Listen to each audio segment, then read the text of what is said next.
CO2 that you want to get to zero, and that's going to be based on the number of people, the services each person's using on average, the energy on average for each service, and the CO2 being put out per unit of energy. So let's look at each one of these and see how we can get this down to zero. Probably one of these numbers is going to have to get pretty near to zero.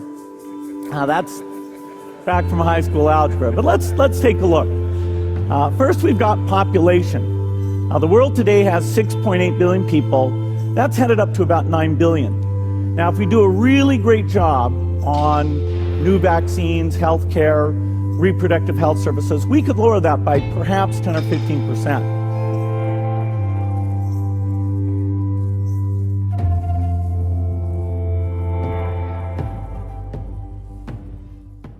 Virus vaccine, some major questions are emerging.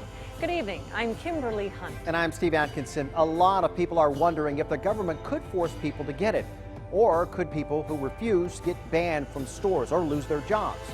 ABC 10 News anchor Derek Stahl spoke with a legal expert to get some answers. Imagine a world where you have to get vaccinated and show proof to go shopping, board a plane, or just go to work.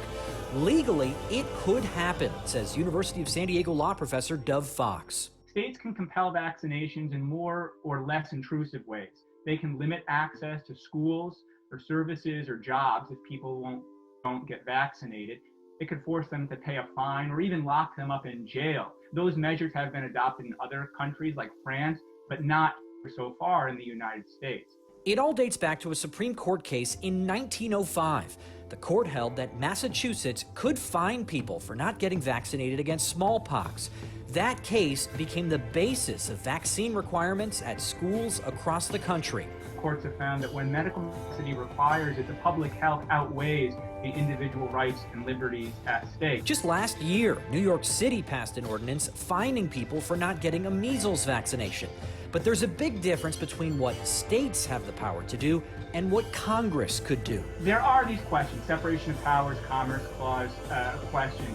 Professor Fox says a federal vaccine requirement would probably get shot down by the current Supreme Court based on a 2012 ruling on the Affordable Care Act. That means we could have a patchwork of different vaccination requirements in different states.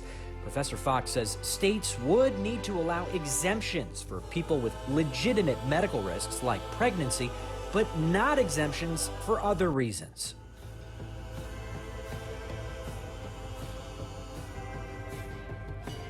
I don't want to see 25,000 people where you have empty seats all over the place when because of distance. When do you think we could get back to that, Mr. President? How long is this going to take to get back to normalcy? Yeah, I think we're going to have a vaccine by the end of the year. We're doing very well with a vaccine. And I will tell you something. I just literally left a meeting. We're mobilizing our military and other forces, but we're mobilizing our military on the basis that we do have a vaccine. You know, it's a massive job to give this vaccine. Our military is now being mobilized, so at the end of the year, we're going to be able to give it to a lot of people very, very rapidly. And you're just doing something with syringes as well, so that you can have it plentiful. That's right. You have enough vaccine. We will have the tremendous force, because assuming we get it, then you have to distribute it. Right. And unless you're mobilized and ready, you're not going to be able to do it for a long time. So we're starting now. We're of the assumption that by the end of the year, we're going to have a vaccine, and then we have to be able to give it, to use it on most of our population. Yeah. Now we'll focus on elderly. We're going to focus on nursing home and senior citizen centers. Because that's really, if you look at it, that is a very vulnerable group. It's a terrible thing.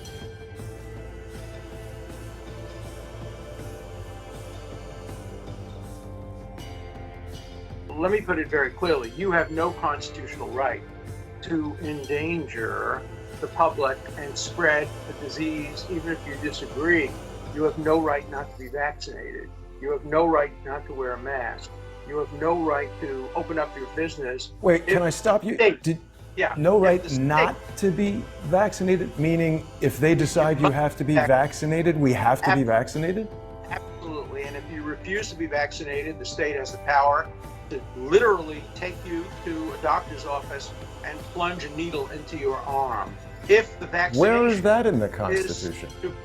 If the vaccination is designed to prevent the spreading disease. The vaccination is only to prevent a disease that you will get. For example, if there's a disease that will kill you, you have the right to refuse that, but you have no right to refuse to be vaccinated against a contagious disease. Public health, the police power of the Constitution, gives the state the power to compel that, and there are cases in the United States Supreme. There will be times where we are powerless to injustice, but there must never be a time when we fail to protest.